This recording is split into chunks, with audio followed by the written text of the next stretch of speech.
Hello all, P K ലേണിങ്സിൻ്റെ മറ്റൊരു SCERT ക്ലാസ്സിലേക്ക് നിങ്ങൾക്ക് എല്ലാവർക്കും സ്വാഗതം. ഞാൻ ഹരി. ഇന്ത്യൻ ജോഗ്രഫിയാണ് നമ്മൾ പഠിച്ചുകൊണ്ടിരിക്കുന്നത്.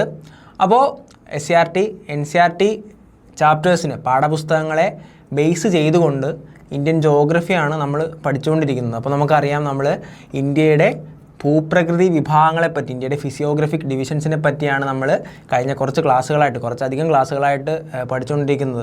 അപ്പോൾ നമുക്കറിയാം, ഇപ്പോഴത്തെ മാറി വന്ന SCERT ചാപ്റ്റേഴ്സ് SCERT ആയാലും NCERT ആയാലും ഈ പറയുന്ന ഭൂപ്രകൃതി വിഭാഗങ്ങളെപ്പറ്റി, ഫിസിയോഗ്രഫിക് ഡിവിഷൻസിനെ പറ്റി ഒരുപാടധികം കണ്ടൻറ്റ് ചാപ്റ്റേഴ്സിൽ ആഡ് ചെയ്തിട്ടുണ്ട്. അപ്പോൾ അതെല്ലാം നോക്കിയിട്ട് വേണം നമുക്ക് ഓരോന്നും പഠിച്ച് പോകാനായിട്ട്. അപ്പോൾ നമ്മൾ ഭൂപ്രകൃതി വിഭാഗങ്ങളെ പറ്റിയാണ്, ഇന്ത്യയുടെ ഭൂപ്രകൃതി വിഭാഗങ്ങളെ പറ്റിയാണ് നമ്മൾ പഠിച്ചുകൊണ്ടിരിക്കുന്നത്. അപ്പോൾ നമുക്കറിയാം, ഉത്തരപർവ്വത മേഖല നമ്മൾ കഴിഞ്ഞു, ഉത്തരമഹാസമതലം കഴിഞ്ഞു, ഉപദ്വീപീയ പീഠഭൂമി കഴിഞ്ഞു. അപ്പോൾ നമ്മളിപ്പോൾ സംസാരിച്ചുകൊണ്ടിരിക്കുന്നത്, അല്ലെങ്കിൽ നമ്മൾ ഇപ്പോൾ പഠിച്ചുകൊണ്ടിരിക്കുന്നത് ഇന്ത്യയുടെ മരുഭൂമികളെ പറ്റിയാണ്. മരുഭൂമിയെ പറ്റി, ഇന്ത്യൻ ഡെസേർട്സിനെ പറ്റിയാണ് നമ്മൾ ഇപ്പോൾ പഠിച്ചുകൊണ്ടിരിക്കുന്നത്. അപ്പോൾ കഴിഞ്ഞ ക്ലാസ് വരെയുള്ള നമ്മൾ പഠിച്ച കാര്യങ്ങളൊക്കെ നിങ്ങൾ കറക്റ്റ് ഫോളോ ചെയ്ത് പഠിക്കുന്നുണ്ട് എന്നാണ് വിശ്വസിക്കുന്നത്. ആ ഒരു വിശ്വാസത്തിൻ്റെ ബലത്തിലാണ് വീണ്ടും ക്ലാസ് നമ്മൾ അടുത്ത ടോപ്പിക്സിലേക്ക് പോയിക്കൊണ്ടേയിരിക്കുന്നത്. അപ്പോൾ പഠിക്കുക, എല്ലാവരും പഠിക്കാണ്ട് യാതൊരു മാർഗവുമില്ല. എപ്പോഴായാലും എന്നായാലും ഇപ്പോൾ പഠിക്കുന്നത് നാളെ ഉപകരിച്ചില്ലെങ്കിൽ അത് പിന്നൊരു ദിവസം എന്തായാലും നമുക്ക് ഉറപ്പായിട്ടും ഉപകരിക്കും. സോ പഠിക്കുക. ഒരു 2026 എപ്പോഴും പറയുന്നതാണ്, 2026 വളരെ നല്ലൊരു ഓപ്പർച്യൂണിറ്റിയാണ്. ഡിഗ്രി ലെവൽ എക്സാംസിനായാലും 10th ലെവൽ എക്സാംസിനായാലും ഒക്കെ വളരെയധികം പോസ്റ്റ് PSC വിളിച്ചിട്ടുണ്ട്. അപ്പോൾ ഈ പറയുന്ന ക്ലാസ്സുകളെല്ലാം നിങ്ങൾ കണ്ട് പഠിച്ച് തന്നെ പോവാം. അപ്പോൾ നമുക്ക് പോവാം ഇന്ത്യൻ മരുഭൂമിയിലേക്കാണ്, അല്ലേ? നമ്മൾ പോകുന്നില്ല, നമ്മളിപ്പോൾ നിൽക്കുന്നത് ഇന്ത്യയുടെ ഉഷ്ണ മരുഭൂമി, ഥാർ മരുഭൂമിയിലാണ്. നമുക്കറിയാം, കഴിഞ്ഞ ക്ലാസ്സിൽ നമ്മൾ നോക്കിയായിരുന്നു. അപ്പോൾ കഴിഞ്ഞ ക്ലാസ്സിൽ എന്താണ് നമ്മൾ നോക്കിയത്? മെയിനായിട്ടും നമ്മുടെ ഇന്ത്യൻ ഉഷ്ണ മരുഭൂമി, ഥാർ മരുഭൂമിയുടെ അതിരുകൾ, ഥാർ മരുഭൂമിയുടെ ക്ലാസിഫിക്കേഷൻ, ലൈക്ക് എന്താ, ഭൂപ്രകൃതി സവിശേഷതകളുടെ അടിസ്ഥാനത്തിൽ ഥാർ മരുഭൂമിയെ നമ്മൾ രണ്ടായിട്ട് വർഗീകരിച്ചു. മരുസ്ഥലി, രാജസ്ഥാൻ ഭാഗർ, ഇവ എന്താണെന്നൊക്കെ നമ്മൾ കഴിഞ്ഞ ക്ലാസ്സിൽ പഠിച്ചിട്ടുണ്ടായിരുന്നു. അപ്പോൾ ഇനി നമുക്ക് നോക്കാൻ വേണ്ടി പോകുന്നത് ഥാർ മരുഭൂമിയിൽ ഈ പറയുന്ന കാറ്റിൻ്റെ പ്രവർത്തനത്തിൻ്റെ ഫലമായിട്ടുണ്ടാകുന്ന, മരുഭൂമിയിലുണ്ടാകുന്ന ഭൂരൂപങ്ങളെ പറ്റിയാണ് നമ്മൾ ഈ ക്ലാസ്സിൽ നോക്കാൻ വേണ്ടി പോകുന്നത്. അപ്പോൾ നമുക്ക് പോകാം ഇന്ത്യൻ മരുഭൂമി പാർട്ട് 2 ക്ലാസ്സിലേക്ക്. അപ്പോൾ നമുക്കിവിടെ കാണാൻ വേണ്ടി സാധിക്കും, ഒട്ടകങ്ങളിങ്ങനെ വരിയായിട്ട് പോകുന്നത് കാണാം. അതേപോലെ തന്നെ മരുപ്പച്ചകൾ കാണാം. മരുപ്പച്ചകളൊക്കെ എന്താണെന്ന് നമ്മൾ വരുന്ന സ്ലൈഡിൽ പഠിക്കും. അതുപോലെ തന്നെ വെള്ളം ശേഖരിച്ചുകൊണ്ട് ഒരുപാട് ദൂരം നടന്നു നീങ്ങുന്ന സ്ത്രീകളെയൊക്കെ കാണാം. എത്ര നയനമനോഹരമായ കാഴ്ചകളൊക്കെ നമുക്ക് മരുഭൂമി പോയാൽ കാണാൻ വേണ്ടി സാധിക്കും. പക്ഷേ അത്ര നയനമനോഹരമായിട്ടുള്ള കാഴ്ചകളൊന്നും അല്ല. നമുക്കിവിടെ ഇരുന്ന് അങ്ങനെ പലതും പറയാം. നമ്മുടെ കേരളത്തിൽ മെയിനായിട്ട് നമുക്കൊരു മോഡറേറ്റ് വെതർ കണ്ടീഷനാണ് നമുക്ക് അനുഭവപ്പെടുന്നത്. നമുക്ക് ആവശ്യത്തിന് മഴയും ആവശ്യത്തിന് ചൂടൊക്കെ, അങ്ങനെയുള്ളൊരു വെതർ കണ്ടീഷനാണ് നമ്മുടെ കേരളത്തിൽ അനുഭവപ്പെടുന്നത്. പക്ഷേ നമുക്ക് ഒരുപാട് മഴ കിട്ടുമ്പോൾ നമ്മൾ പ്രാർത്ഥിക്കും, പെട്ടെന്നൊന്ന് വേനലായിരുന്നെങ്കിൽ. അല്ലെങ്കിൽ ഒരുപാട് ചൂട് കിട്ടുമ്പോൾ നമ്മൾ പ്രാർത്ഥിക്കും, ഒന്ന് മഴ പെയ്തിരുന്നെങ്കിൽ. അങ്ങനെയാണ് നമ്മുടെ ഒരു വെതർ കണ്ടീഷനൊക്കെ, അല്ലെങ്കിൽ നമ്മുടെ ആ ഒരു ചിന്താഗതിയൊക്കെ അങ്ങനെയാണ്. പക്ഷേ എന്തൊക്കെ പറഞ്ഞാലും അത്ര നയനമനോഹരമായിട്ടുള്ള കാഴ്ചകളൊന്നും ആയിരിക്കത്തില്ല ഈ പറയുന്ന ഥാർ മരുഭൂമി പ്രദേശങ്ങളൊക്കെ ജീവിക്കുന്ന മനുഷ്യർ ജീവിച്ച് കൂട്ടുന്നത് നമുക്ക് വേണമെങ്കിൽ പറയാം. ലൈക്ക് എത്ര എക്സ്ട്രീം കണ്ടീഷൻ എന്ന് പറയുന്നൊരു സംഭവം, അല്ലെങ്കിൽ എക്സ്ട്രീം വെതർ കണ്ടീഷൻ നമുക്ക് ചിലപ്പം നമ്മളെ സംബന്ധിച്ച്, ഈ പറയുന്ന കേരളത്തിലൊക്കെ ജീവിക്കുന്ന നമ്മളെ സംബന്ധിച്ച് അത് നമുക്കൊന്ന് ഫേസ് ചെയ്ത് വരാൻ കുറച്ച് ബുദ്ധിമുട്ടായിരിക്കും. അതായത് നമ്മളൊരു മോഡറേറ്റ് വെതർ കണ്ടീഷനിൽ ജീവിക്കുന്ന ആൾക്കാരാണ്. പക്ഷേ ഓവർ തണുപ്പും അല്ലെങ്കിൽ ഓവർ മഴ, ഓവർ ചൂട്, കൂടിയ താപനില, അങ്ങനെയുള്ള എക്സ്ട്രീം വെതർ കണ്ടീഷൻസ് നമുക്കത്ര ഒരു പരിചിതമായി തോന്നില്ല. നമുക്ക് സർവൈവ് ചെയ്യാനൊക്കെ കുറച്ച് ബുദ്ധിമുട്ടായി. സർവൈവ് ചെയ്യുന്നതല്ല, പക്ഷെ നമുക്കൊന്ന് സഹിച്ച് നിൽക്കാൻ കുറച്ച് ബുദ്ധിമുട്ടായിരിക്കും. സോ എന്തോ ഭാഗ്യം നമ്മളൊക്കെ ഒരു മോഡറേറ്റ്, ആവശ്യത്തിന് എല്ലാം കിട്ടുന്ന ആ ഒരു ജോഗ്രഫിക്കൽ റീജിയനിലാണ് നമ്മൾ താമസിക്കുന്നതുകൊണ്ട് വലിയ പ്രശ്നങ്ങളൊന്നും ഇല്ലാണ്ട് നമുക്ക് പോവാം. അപ്പോൾ മരുഭൂമിയിലെ വ്യത്യസ്തമായ ഭൂരൂപങ്ങളാണ് നമ്മൾ നോക്കാൻ വേണ്ടി പോകുന്നത്. ജസ്റ്റ് നിങ്ങൾ വായിക്കുക, മനസ്സിലാക്കുക, തറവായിട്ട് പഠിച്ച് മുന്നോട്ട് പോവുക. ഓക്കെ, അപ്പോൾ നമ്മൾ നോക്കാം. ശക്തമായ കാറ്റിനാൽ മണൽത്തരികൾ നീക്കം ചെയ്യപ്പെടുന്നത് ഉഷ്ണ മരുഭൂമികളിൽ പതിവ് കാഴ്ചയാണ്. ശക്തമായ കാറ്റിനാൽ മണൽത്തരികൾ ഒരു സ്ഥലത്ത് നിന്നും മറ്റൊരു സ്ഥലത്തേക്ക് നീക്കം ചെയ്യപ്പെടുന്നത് ഇത്തരം ഉഷ്ണ മരുഭൂമികളിലെ നിരന്തരമായ പതിവ് കാഴ്ചയാണ് എന്ന് നമ്മൾ മനസ്സിലാക്കാം. ഓക്കെ, അതേപോലെ തന്നെ ഈ ചുഴറ്റി വീശുന്ന ശക്തമായ കാറ്റ് മരുഭൂമിയിലെ വരണ്ട മണലിനെ ഇളക്കി മാറ്റി മറ്റൊരിടത്തേക്ക് കൊണ്ടുപോകുന്നു. അതായത് ഈ പറയുന്ന കാറ്റിൻ്റെ പ്രവർത്തനത്താൽ മണൽത്തരികൾ ഒരു സ്ഥലത്ത് നിന്നും മറ്റൊരു സ്ഥലത്തേക്ക് ഇതിന് സ്ഥാനമാറ്റം സംഭവിക്കുന്നു അല്ലെങ്കിൽ നീക്കം ചെയ്യപ്പെടുന്നു എന്നാണ് നമ്മളിവിടെ പറഞ്ഞത്. അതേപോലെ തന്നെ കാറ്റിലൂടെ മണൽത്തരികൾ നീക്കം ചെയ്യപ്പെടുന്ന അപരദന പ്രക്രിയയാണ് അപവഹനം അല്ലെങ്കിൽ ഡിഫ്ലേഷൻ എന്ന് പറയുന്നത്. എന്താണ്?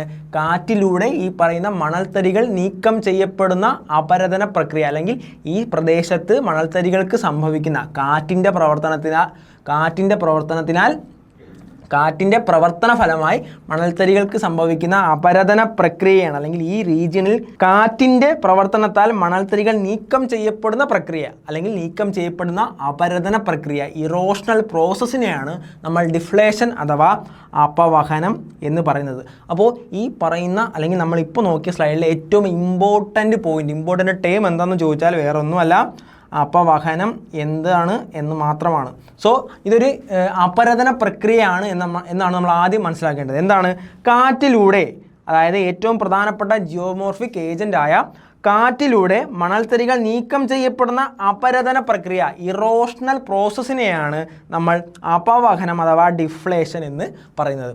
ഓക്കെ, അപ്പോൾ ഈ പറയുന്ന മരുഭൂമി പ്രദേശത്ത് കാറ്റിൻ്റെ പ്രവർത്തന ഫലമായിട്ട് മണൽത്തരികൾ ഒരു സ്ഥലത്ത് നിന്നും മറ്റൊരു സ്ഥലത്തേക്ക് മാറ്റപ്പെടുന്നു എന്ന് കാണിക്കുന്ന ഒരു ഇമേജ് റെപ്രസെൻറ്റേഷനാണ് ഇവിടെ നമുക്ക് കാണാൻ സാധിക്കുന്നത്. നമുക്കറിയാം കാറ്റിൻ്റെ പ്രവർത്തനം ഉരുളനായിട്ടും അല്ലെങ്കിൽ കാറ്റ് വേഗതയ്ക്കനുസരിച്ച് വ്യത്യസ്ത വലിപ്പത്തിലുള്ള മണൽത്തരികളെയും ശിലാപദാർത്ഥങ്ങളെയും പറത്തിയും ഉരുട്ടിയും പല രീതിയിൽ കാറ്റിൻ്റെ പ്രവർത്തന ഫലമായിട്ട് ഈ പറയുന്ന മണൽത്തരികൾ ഒരു സ്ഥലത്ത് നിന്നും മറ്റൊരു സ്ഥലത്തേക്ക് നിക്ഷേപിക്കപ്പെടുന്നു അല്ലെങ്കിൽ നീക്കം ചെയ്യപ്പെടുന്ന പ്രക്രിയയാണ് നമുക്കിവിടെ കാണാൻ വേണ്ടി സാധിക്കുന്നത്. സോ ഈ പറയുന്ന കാറ്റിൻ്റെ പ്രവർത്തനത്താൽ ഇങ്ങനെയുള്ള മണൽത്തരികൾ ഒരു സ്ഥലത്ത് നിന്നും മറ്റൊരു സ്ഥലത്തേക്ക് നീങ്ങുന്ന അല്ലെങ്കിൽ നീക്കം ചെയ്യപ്പെടുന്ന അപരദന പ്രക്രിയയാണ് നമ്മൾ അപവഹനം അല്ലെങ്കിൽ ഡിഫ്ലേഷൻ എന്ന് പറയുന്നത് എന്ന് നമ്മൾ മനസ്സിലാക്കുക. ഓക്കെ, അപ്പോൾ ഇങ്ങനെയുള്ള അപരദന പ്രക്രിയയുടെ ഫലമായിട്ടുണ്ടാകുന്ന കുറച്ചധികം ഭൂരൂപങ്ങളാണ് ഇനി നമ്മൾ പരിചയപ്പെടാൻ വേണ്ടി പോകുന്നത്.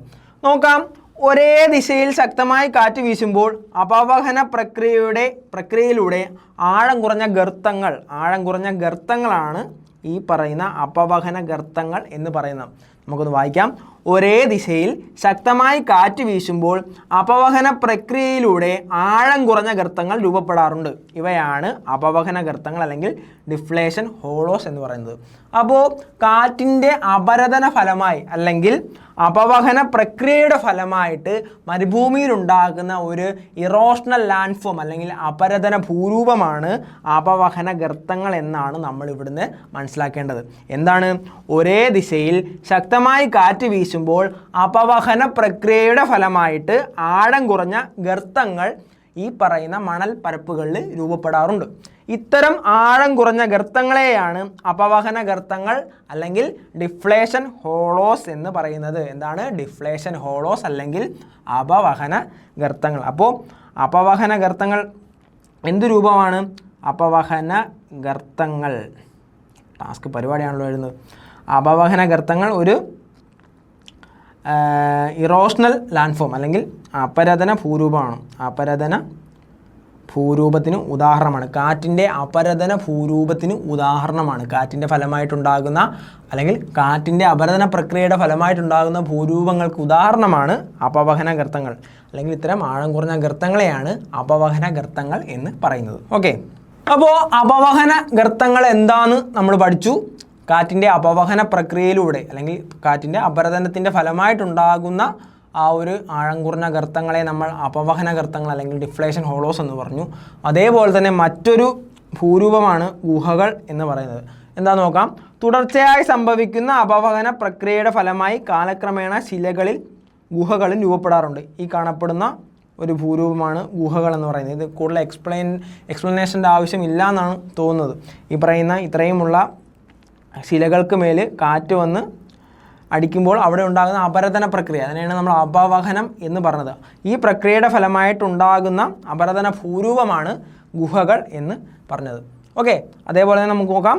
തുടർച്ചയായി സംഭവിക്കുന്ന അപവഹന പ്രക്രിയയുടെ ഫലമായി കാലക്രമേണ ഇത്തരം ശിലകളിൽ ഗുഹകളും രൂപപ്പെടാറുണ്ട്. അപ്പോൾ കാറ്റിൻ്റെ അപവഹന പ്രക്രിയയുടെ ഫലമായിട്ടുണ്ടാകുന്ന മറ്റൊരു ഭൂരൂപമാണ് ഇത്തരം ഗുഹകൾ എന്ന് മനസ്സിലാക്കുക.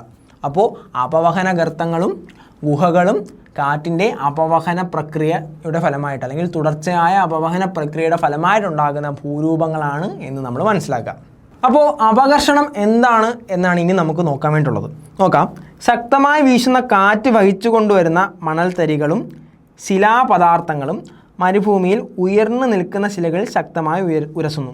അതായത് മരുഭൂമിയിൽ ഉയർന്നു നിൽക്കുന്ന ശിലകളിൽ ഈ പറയുന്ന കാറ്റ് വഹിച്ചു കൊണ്ടുവരുന്ന മണൽത്തരികളും ശിലാപദാർത്ഥങ്ങളും നല്ല രീതിയിൽ ഉരസി തേയ്മാനം സംഭവിപ്പിക്കുന്നു എന്നാണ് പറഞ്ഞത്. ഇത്തരത്തിൽ ശിലകൾക്ക് തേയ്മാനം ഉണ്ടാക്കുന്ന അപരദന പ്രക്രിയയാണ് അപഘർഷണം എന്ന് പറയുന്നത്. എന്താണ് അപഘർഷണം? ഇത്തരത്തിൽ ശക്തമായി വീശുന്ന കാറ്റ് വഹിച്ചു കൊണ്ടുവരുന്ന മണൽത്തരികൾ അല്ലെങ്കിൽ ശിലാപദാർത്ഥങ്ങൾ മരുഭൂമിയിൽ ഉയർന്നു നിൽക്കുന്ന ശിലകളിൽ ഉരസി അവയ്ക്ക് തേയ്മാനം സംഭവിപ്പിക്കുന്നു അല്ലെങ്കിൽ തേയ്മാനം ഉണ്ടാക്കുന്നു എന്നാണ് പറഞ്ഞത്. ഇത്തരത്തിൽ ഈ പറയുന്ന ശിലകൾക്ക് തേയ്മാനം ഉണ്ടാക്കുന്ന അപരദന പ്രക്രിയ, ഇതും അപരദന പ്രക്രിയയാണ്. കാറ്റിൻ്റെ അപരദന പ്രക്രിയ തന്നെയാണ്. ഇത്തരത്തിൽ ശിലകൾക്ക് തേയ്മാനം ഉണ്ടാക്കുന്നത്, ഇത്തരത്തിൽ ഉയർന്നു നിൽക്കുന്ന ശിലകൾക്ക് തേയ്മാനം ഉണ്ടാക്കുന്ന അപരദന പ്രക്രിയയാണ് അപഘർഷണം എന്ന് പറയുന്നത്. ഓക്കെ. അതേപോലെ തന്നെ കാറ്റിന് ശിലാപദാർത്ഥങ്ങളെ വലിപ്പത്തിനനുസരിച്ച് ഒരു നിശ്ചിത ഉയരം വരെ മാത്രമേ ഉയർത്താൻ സാധിക്കുകയുള്ളൂ. കാറ്റിന് ശിലാപദാർത്ഥങ്ങളെ വലിപ്പത്തിനനുസരിച്ച്, അപ്പോൾ ഈ പറയുന്ന വലിപ്പത്തിൻ്റെ ആ ഒരു സ്വാധീനമൊക്കെ കാറ്റിൻ്റെ ഈ പറയുന്ന അപരദന പ്രക്രിയയെ നന്നായിട്ട് സ്വാധീനിക്കുന്നുണ്ട്. അപ്പോൾ കാറ്റിന് ശിലാപദാർത്ഥങ്ങളെ വലിപ്പത്തിനനുസരിച്ച് ഒരു നിശ്ചിത ഉയരം വരെ മാത്രമേ ഉയർത്താൻ കഴിയുള്ളൂ. അതേപോലെ തന്നെ അപഘർഷണ തീവ്രത കൂടിയ ഭാഗങ്ങളിൽ, അതായത് ഏറ്റവും കൂടുതൽ അപഘർഷണം ഇത്തരത്തിലുള്ള ഉയർന്ന ശിലകളിൽ എവിടെയാണ് ഏറ്റവും കൂടുതലും അപഘർഷണം സംഭവിക്കുന്നത്, അത്തരത്തിലുള്ള അപഘർഷണ തീവ്രത കൂടിയ ഭാഗങ്ങളിൽ കൂടുതൽ തേയ്മാനം സംഭവിക്കുന്നതിനാൽ കൂൺ സമാനമായ ഭൂരൂപങ്ങൾ സൃഷ്ടിക്കപ്പെടുന്നു. ഇത്തരം ഭൂരൂപങ്ങളെയാണ് കൂൺ ശിലകൾ എന്ന് വിളിക്കുന്നത്. അതായത് കാറ്റിൻ്റെ അപഘർഷണ ഫലമായിട്ടുണ്ടാകുന്ന അല്ലെങ്കിൽ കാറ്റിൻ്റെ അപഘർഷണ പ്രക്രിയയുടെ ഫലമായിട്ടുണ്ടാകുന്ന ശിലകളെയാണ് കൂൺ ശിലകൾ എന്ന് വിളിക്കുന്നത്. നമുക്കൊന്നുകൂടെ നോക്കാം. അപഘർഷണ തീവ്രത കൂടിയ ഭാഗങ്ങളിൽ കൂടുതൽ തേയ്മാനം സംഭവിക്കുന്നതിനാൽ കൂൺ സമാനമായിട്ടുള്ള ഭൂരൂപങ്ങൾ സൃഷ്ടിക്കപ്പെടുന്നു. ഇത്തരം ഭൂരൂപങ്ങളെയാണ് കൂൺ ശിലകൾ എന്ന് വിളിക്കുന്നത്. ഓക്കെ. അപ്പോൾ ഈ പറയുന്ന ഇതാണ് നമുക്ക് കാണാൻ വേണ്ടി സാധിക്കുന്ന കൂൺ ശിലകളുടെ പിക്ചേഴ്സാണ് ഇവിടെ കാണാൻ വേണ്ടി സാധിക്കുന്നത്. നമ്മൾ ഈ മാർക്ക് ചെയ്തിരിക്കുന്ന ഇത്രയും ഭാഗത്തായിരിക്കും കാറ്റിൻ്റെ അപഘർഷണ പ്രക്രിയ ഏറ്റവും കൂടുതൽ സംഭവിക്കുന്നത്. അപഘർഷണ പ്രവർത്തനത്തിൻ്റെ തീവ്രത ഏറ്റവും കൂടുതൽ സംഭവിക്കുന്ന ഭാഗമാണ് നമ്മൾ ഈ പറയുന്ന മാർക്ക് ചെയ്യപ്പെട്ടിരിക്കുന്ന ഭാഗം. ഈ അപഘർഷണ തീവ്രത കൂടുന്നതിൻ്റെ ഭാഗമായിട്ട് ഇത്തരം സ്ഥലങ്ങളിൽ തേയ്മാനം കൂടുതൽ സംഭവിക്കുകയും കൂൺ സമാനമായിട്ടുള്ള ഭൂരൂപങ്ങൾ ഉണ്ടാവുകയും ചെയ്യുന്നു. അത്തരം ഭൂരൂപങ്ങളെയാണ് കൂൺ ശിലകൾ എന്ന് പറയുന്നത്. ഓക്കെ. അപ്പോൾ നമ്മൾ കൂൺ ശിലകൾ നോക്കി, ഗുഹകൾ നോക്കി, അപവഹന ഗർത്തങ്ങൾ എന്താണെന്ന് നോക്കി. ഈ പറയുന്ന ഭൂരൂപങ്ങളെല്ലാം കാറ്റിൻ്റെ അപരദന പ്രക്രിയയുടെ ഫലമായിട്ടുണ്ടായതാണ് എന്ന് നമ്മൾ മനസ്സിലാക്കുക. ഏതൊക്കെയാണ്? അപവഹന ഗർത്തങ്ങൾ, ഗുഹകൾ, കൂൺശിലകൾ എന്നിവയെല്ലാം കാറ്റിൻ്റെ അപരദന പ്രക്രിയയുടെ ഫലമായിട്ട് മരുഭൂമികളിൽ ഉണ്ടാകുന്ന ഭൂരൂപങ്ങളാണ് എന്ന് നമ്മൾ മനസ്സിലാക്കുക. ഓക്കെ. അപ്പോൾ കാറ്റിൻ്റെ അപരദന പ്രക്രിയയുടെ ഫലമായിട്ടുണ്ടായ ഭൂരൂപങ്ങൾ എന്തൊക്കെയാണ് എന്ന് നമ്മൾ കണ്ടതാണ്. ഇനി നമ്മൾ നിക്ഷേപണ ഫലമായി ഉണ്ടാകുന്ന ഭൂരൂപങ്ങളെ പറ്റിയാണ് ഇന്ന് നോക്കാൻ വേണ്ടി പോകുന്നത്. നമുക്കറിയാം കാറ്റിൻ്റെ നിക്ഷേപണ ഫലമായി ഉണ്ടാകുന്ന ഭൂരൂപങ്ങളാണ് മണൽമേടുകൾ അല്ലെങ്കിൽ സാൻഡ് ഡ്യൂൺസ് എന്ന് പറയുന്നത്. എന്താണ്? ഏറ്റവും പ്രധാനപ്പെട്ട അല്ലെങ്കിൽ കാറ്റിൻ്റെ നിക്ഷേപണ ഫലമായിട്ടുണ്ടാകുന്ന ഏറ്റവും പ്രധാനപ്പെട്ട ഭൂരൂപങ്ങളെയാണ്, കാറ്റിൻ്റെ ഡിപ്പോസിഷണൽ പ്രോസസ്സ് വഴി ഉണ്ടാകുന്ന ഏറ്റവും പ്രധാനപ്പെട്ട ഭൂരൂപങ്ങളെയാണ് മണൽമേടുകൾ അല്ലെങ്കിൽ സാൻഡ് ഡ്യൂൺസ് എന്ന് പറയുന്നത്. അപ്പോൾ നമ്മൾ ഉഷ്ണമരുഭൂമികളിലൊക്കെ പോയി കഴിഞ്ഞാൽ കാണാൻ വേണ്ടി സാധിക്കുന്ന കണ്ണെത്താ ദൂരത്ത് നീണ്ടു കിടക്കുന്ന മണൽമേടുകൾ ഈ പറയുന്ന കാറ്റിൻ്റെ നിക്ഷേപണ ഫലമായിട്ടുണ്ടാകുന്നതാണ്, ഡിപ്പോസിഷൻ്റെ ഫലമായിട്ടുണ്ടാകുന്നതാണ് എന്ന് നമ്മൾ മനസ്സിലാക്കുക. അതേപോലെ തന്നെ മരുഭൂമിയിൽ വിവിധ ആകൃതിയിലും വലിപ്പത്തിലും മണൽമേടുകൾ രൂപപ്പെടാറുണ്ട്. സോ നമുക്കറിയാം മരുഭൂമിയിൽ ചെന്നാൽ നമുക്ക് കാണാം ഒരേ തരത്തിലുള്ള ഇത്തരം മണൽമേടുകളായിരിക്കത്തില്ല കാണാൻ വേണ്ടി സാധിക്കുന്നത്. വിവിധ ആകൃതിയിലും വലിപ്പത്തിലുമുള്ള മണൽമേടുകൾ നമുക്കിത്തരം മരുഭൂമികളിൽ കാണാൻ വേണ്ടി സാധിക്കും. അതേപോലെ തന്നെ എങ്ങനെയാണ് ഇവ ഉണ്ടാകുന്നത്? കാറ്റിൻ്റെ നിക്ഷേപണ പ്രക്രിയയുടെ ഫലമായിട്ട് കുന്നുകൂടുന്ന അയഞ്ഞ മണൽ കൂനകളാണ് ഇവ. കാറ്റിൻ്റെ നിക്ഷേപണ ഫലമായിട്ടുണ്ടാകുന്ന മണൽമേടുകൾ അല്ലെങ്കിൽ മണൽ കൂനകളാണ് മണൽമേടുകൾ അല്ലെങ്കിൽ സാൻഡ് ഡ്യൂൺസ് എന്ന് നിങ്ങൾ മനസ്സിലാക്കുക. അത്രയും മാത്രമായി നമുക്ക് നോക്കാൻ വേണ്ടിയുള്ളത്. അതേപോലെ തന്നെ കാറ്റിൻ്റെ ദിശ, വേഗത എന്നിവയ്ക്കനുസരിച്ച് മണൽമേടുകൾക്ക് സ്ഥാനമാറ്റം സംഭവിക്കാറുണ്ട്. സോ ഈ പറയുന്ന മണൽമേടുകൾ ഒരു സ്ഥിരമായിട്ടുള്ള ഭൂരൂപമല്ല, ഇതിന് സ്ഥാനമാറ്റങ്ങൾ സംഭവിക്കാറുണ്ട്. എന്തിൻ്റെ സ്വാധീന ഫലമായിട്ട്? കാറ്റിൻ്റെ ദിശ, കാറ്റിൻ്റെ വേഗത എന്നിവയ്ക്കനുസരിച്ച് ഇത്തരം മണൽമേടുകൾക്ക് സ്ഥാനമാറ്റം സംഭവിക്കാറുണ്ട് എന്നാണ് നമ്മൾ പറഞ്ഞത്. അപ്പോൾ നമുക്കൊന്നുകൂടെ നോക്കാം. കാറ്റിൻ്റെ നിക്ഷേപണ ഭൂരൂപമായ മണൽമേടുകളാണ് നമ്മൾ പറയുന്നത്. ഓക്കെ, കാറ്റിൻ്റെ നിക്ഷേപണ ഫലമായിട്ടുണ്ടാകുന്ന പ്രധാന ഭൂരൂപങ്ങളാണ് മണൽമേടുകൾ അല്ലെങ്കിൽ സാൻഡ് ഡ്യൂൺസ് എന്ന് നമ്മൾ മനസ്സിലാക്കുക. മരുഭൂമിയിൽ വിവിധ ആകൃതിയിലും വലിപ്പത്തിലും ഇത്തരം മണൽമേടുകൾ രൂപപ്പെടാറുണ്ട്. വിവിധ ആകൃതിയിലും വിവിധ വലിപ്പത്തിലും ഇത്തരം മണൽമേടുകളെ നമുക്ക് കാണാൻ വേണ്ടി സാധിക്കും. അതേപോലെ തന്നെ കാറ്റിൻ്റെ നിക്ഷേപണ പ്രക്രിയയുടെ ഫലമായി കുന്നുകൂടുന്ന അയഞ്ഞ മണൽക്കൂനകളാണ് ഇത്തരം മണൽമേടുകൾ എന്ന് നമ്മൾ മനസ്സിലാക്കുക. അതേപോലെ തന്നെ കാറ്റിൻ്റെ ദിശ, കാറ്റിൻ്റെ വേഗത എന്നിവയ്ക്കനുസരിച്ച് ഇത്തരം മണൽമേടുകൾക്ക് സ്ഥാനമാറ്റം സംഭവിക്കുന്നു എന്നുമാണ് നമ്മൾ ഇവിടെ പറഞ്ഞത്. ഓക്കെ, അപ്പോൾ നമ്മളിപ്പോൾ പറഞ്ഞ കാറ്റിൻ്റെ നിക്ഷേപണ ഫലമായിട്ടുണ്ടാകുന്ന സാൻഡ് ഡ്യൂൺസിൻ്റെ പിക്ചേഴ്സാണ് നമുക്കിനി കാണാൻ വേണ്ടിയിട്ടുള്ളത്. ഈ പറയുന്ന സ്ഥാനമാറ്റം സംഭവിക്കുന്ന കാറ്റിൻ്റെ നിക്ഷേപണ ഫലമായിട്ടുണ്ടാകുന്ന മണൽ മേടുകളെ പറ്റിയാണ്, അല്ലെങ്കിൽ മണൽ മേടുകളാണ് നിങ്ങൾക്ക് കാണാൻ വേണ്ടി സാധിക്കുന്നത്. അപ്പോൾ വീണ്ടും വളരെ നയനമനോഹരമായിട്ടുള്ള മണൽ മേടുകളാണ് നമുക്ക് കാണാൻ വേണ്ടി സാധിക്കുന്നത്. ഓക്കെ, അപ്പോൾ നമ്മൾ പറഞ്ഞു വിവിധ ആകൃതിയിലും വിവിധ വലിപ്പത്തിലുമുള്ള മണൽമേടുകൾ സ്ഥാനമാറ്റം സംഭവിക്കുന്ന, കാറ്റിൻ്റെ ദിശയ്ക്കും കാറ്റിൻ്റെ വേഗതയ്ക്കും അനുസരിച്ച് സ്ഥാനമാറ്റം സംഭവിക്കുന്ന മണൽമേടുകൾ ഈ പറയുന്ന കാറ്റിൻ്റെ നിക്ഷേപണ ഫലമായിട്ട് മരുഭൂമി മേഖലകളിൽ ഉണ്ടാകും എന്ന് നമ്മൾ പറഞ്ഞു.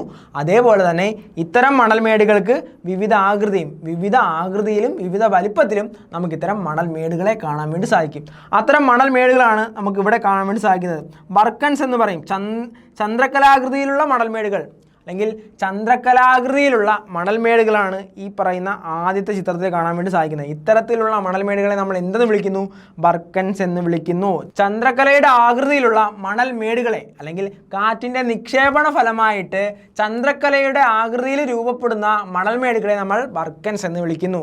അതേപോലെ തന്നെ പാരാബോളിക് മണൽമേടുകൾ, പരാബോളയുടെ ഷേപ്പിലുണ്ടാകുന്ന മണൽമേടുകളെ നമ്മൾ പരാബോളിക് മണൽമേടുകൾ, സീഫുകൾ, അനുദൈർഘ്യ മണൽമേടുകൾ, രേഖീയ മണൽമേടുകൾ, വിലങ്ങൻ മണൽമേടുകൾ എന്നിങ്ങനെയെല്ലാം വിവിധ ആകൃതിയിലും വിവിധ വലിപ്പത്തിലുമുള്ള സാൻഡ് ഡ്യൂൺസിനെ അല്ലെങ്കിൽ മണൽമേടുകളെ നമുക്ക് മരുഭൂമിയിൽ കാണാൻ വേണ്ടി സാധിക്കും. ഇത്തരം മണൽമേടുകൾ എന്തിൻ്റെ ഫലമായിട്ട്? കാറ്റിൻ്റെ നിക്ഷേപണ ഫലമായിട്ടുണ്ടായതാണ് എന്ന് നമ്മൾ എപ്പോഴും ഓർത്തിരിക്കുക. ഓക്കെ, അപ്പോൾ മരുഭൂമി പ്രദേശത്ത് ശുദ്ധജല സ്രോതസ്സിലൂടെ രൂപപ്പെടുന്ന ഫലഭൂഷ്ടമായ പ്രദേശമാണ് മരുപ്പച്ച.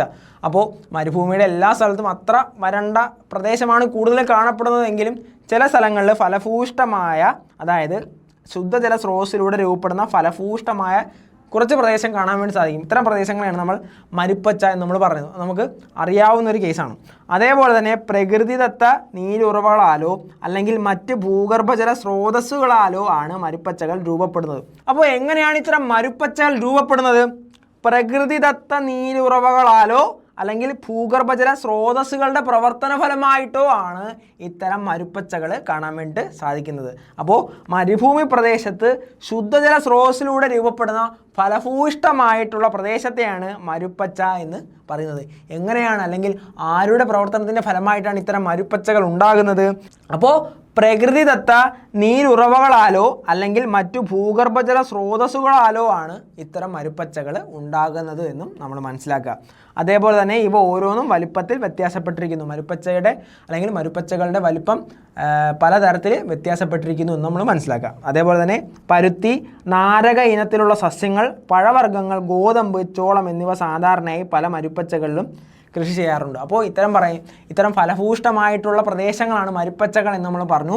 അതേപോലെ തന്നെ ഇത്തരം മരുപ്പച്ചകളിൽ കൃഷി ചെയ്യുന്ന, ചെറിയ രീതിയിൽ കൃഷി ചെയ്യുന്ന വിളകളെ പറ്റിയാണ് ഇവിടെ പറഞ്ഞത്. എന്തൊക്കെയാണ്? പരുത്തി, നാരക ഇനത്തിലുള്ള സസ്യങ്ങൾ, പഴവർഗ്ഗങ്ങൾ, ഗോതമ്പ്, ചോളം എന്നിവ സാധാരണയായി ഇത്തരം പല മരുപ്പച്ചകളിലും കൃഷി ചെയ്യുന്നു എന്നുമാണ് നമ്മളിവിടെ പറഞ്ഞത്.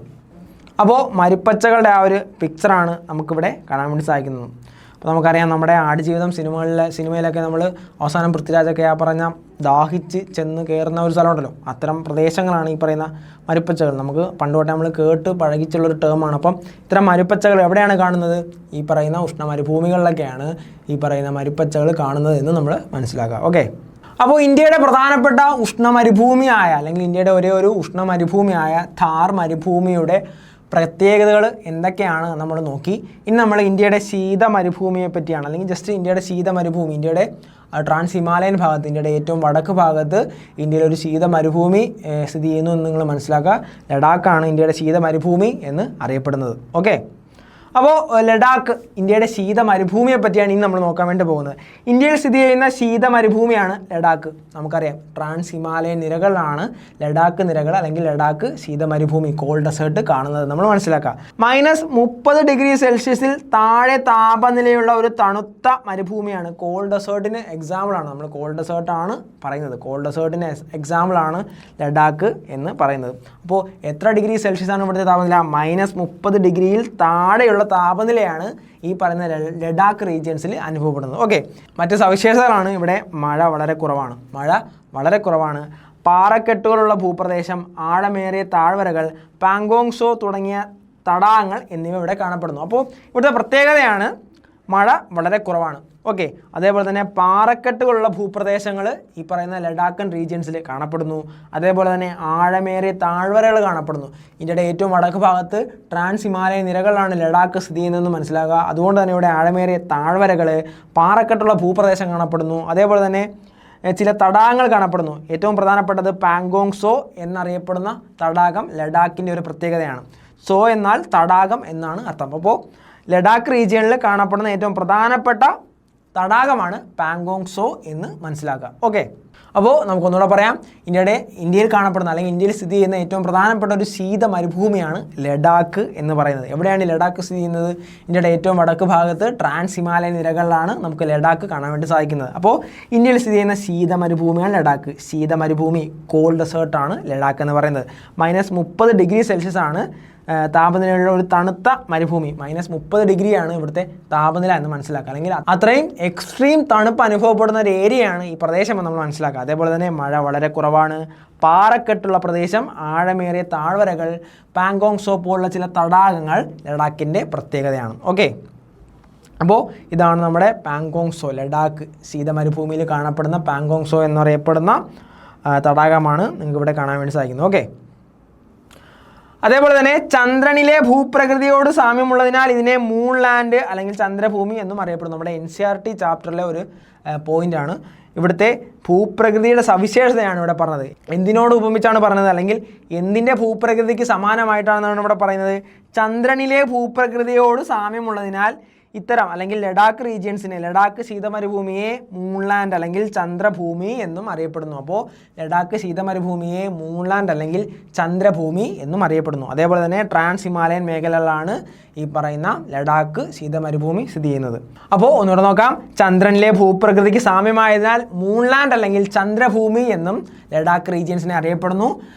ഹിമാലയൻ നിരകളിൽ അല്ലെങ്കിൽ ഉത്തരപർവ്വത മേഖലയിലെ ട്രാൻസ് ഹിമാലയൻ നിരകളിലാണ് നമ്മുടെ ലഡാക്ക് ശീതമരുഭൂമി സ്ഥിതി ചെയ്യുന്നത് എന്ന് നമ്മൾ മനസ്സിലാക്കുക. ഓക്കെ, ഇനി നമുക്ക് നോക്കാൻ വേണ്ടി പോകുന്നത് വേറൊന്നുമല്ല, ചെറിയ 2 പോയിന്റും കൂടെ ആകുമ്പം ഈ പറയുന്ന ക്ലാസ്സും കഴിയും.